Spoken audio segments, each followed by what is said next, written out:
I'm Nicole, the editor of Move, and today I'm going to be joined by Emma Kay, who is the founder of WalkSafe. So thank you, Emma, for joining us today. We really do appreciate it. Thank you for having me. So first of all, tell us a bit about WalkSafe and how the idea came about, because for me personally, it seems like an idea that would have been snatched up in sooner than it did. So tell us a bit about that. So I think everyone's always surprised to hear that we were about before the tragic death of Sarah Everard. I think quite a few of our competitors have come out post that. But we have had quite a huge download rate. We were downloaded over 500,000 times after her tragic death. And I think that it really come about due to some personal experiences of mine. I think growing up, having unwanted attention, having to get myself to and from school, and really feeling like that was my responsibility to take care of myself at the young age of 12 years old. So I suppose sort of journeys and kind of getting from A to B was kind of always something that factored into really how it felt being a girl. And fast forward into growing up, it's the sort of thing we always say to our girlfriends, isn't it? Text me when you're home, let me know you've gotten home safe. And I think it was after the birth of my daughter that I kind of had this light bulb moment where I was like, look, I just don't want her growing up in a world where we have to just tolerate this sort of existence. So yes, we wanted to kind of challenge that narrative and kind of pave a new way for a sort of safer world for everyone. And like you said, I can imagine you've had loads of downloads, but can you see the impact that the app has had on especially women, I can imagine, and just people walking around trying to be safe? Yes, we're very lucky. We have done some solid market research, and we have got quite a few amazing case studies. So people have come forward and who have wanted to describe their usage with our app. And yeah, it's been really invaluable to listen to their user experiences. I think that's the only way that one can grow and learn and be better, is to really find out what it is that our users have enjoyed using or haven't in that case, and what we could really improve on.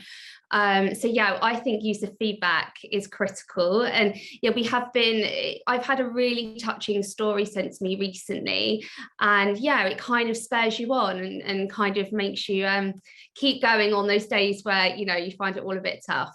No, I can imagine. And so you will be at Move 2022 this year. What are you excited about for the event, and what will you be talking about? Very excited. I'm thrilled to be there. So thank you so much for having me.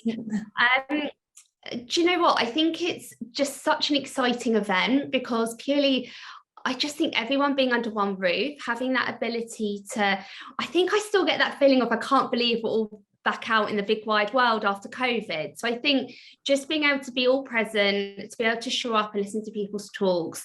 I've been in conversations with quite a few different companies. So being able to actually meet their teams, like Electrifying with Jenny Buckley, and we've been talking to Super Pedestrians. There are a lot of companies there that we've kind of been touching base with. So actually seeing them in person is going to be lovely.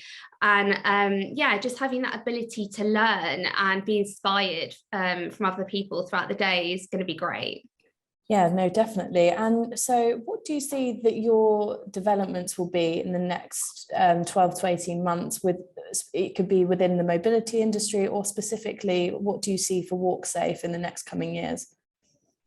So we currently have our B2C new version, which will be dropping by the end of the month, which will be very exciting. That's going to have a follow me feature where our users can follow their loved ones in real time.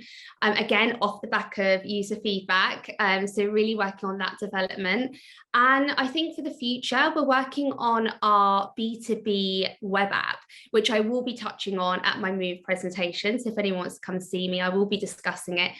And for us, that's really vital, because I think that the one thing we discuss all the time is personal safety. And I think that people kind of see it as this issue that affects people on just a Saturday night when walking home from a bar. And I think the one thing I would really like to sort of challenge and, you know, sort of disrupt within the industry is that it's a 24/7 thing, 7 days a week. I think that businesses have a role to play in ensuring their employee safety and kind of just discussing that duty of care. So I think for us, that's kind of what we'll be focusing on in the next 12 months. Lovely. And just finally, why do you feel that it's important for you to attend Move events? Like, where do you see yourself fitting in within the mobility industry? Good question. I think that with all these new and exciting technologies that we're seeing and a new increase of people, you know, taking them up, the one thing that I think needs probably more addressing and perhaps more businesses thinking about is their duty of care towards their users when they're using these technology. So say e-scooters or charging points, just thinking about the welfare of the user. Are they being put in safe locations? Are we thinking about the user and what time of night they may be doing it? I think just the safety of the people using these technologies needs to be at the forefront of everything that we're doing at all times. So for me, that would probably be it. Yeah, lovely. Well, thank you so much for joining us today. I've really enjoyed having you here, and we're really excited to see you at Move in June. Thank you so much. I'm really excited. So thank you for having me.